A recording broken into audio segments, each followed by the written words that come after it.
Okay, strategic invisibility effect. So ito yung ito yung mga low profile lang na empleyado pero nagde-deliver, no?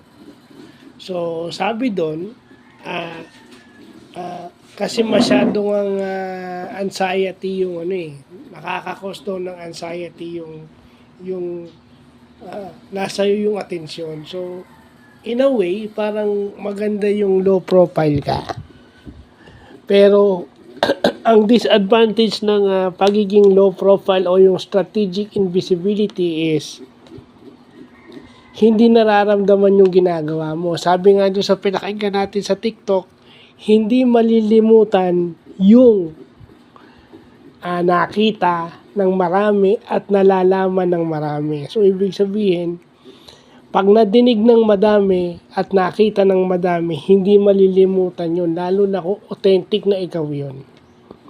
So, yung iba sasabihin nila na okay lang kasi dapat hindi naman i-quote nila yung sa Bible na kung ano yung ginagawa ng isang kamay mo, hindi na dapat malaman ng kabila. Well, in terms of being a professional, at yung impact mo, yung ambag mo maramdaman, hindi pwedeng lagi kang low profile. So wag natin gamitin yung Bible. When it comes to personal, pwede. Pero when it comes to professional, yun yung malabo. Di ba? Kasi kahit sabihin mo na para malaman talaga ng di ba?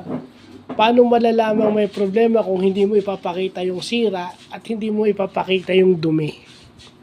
So, yun lang po.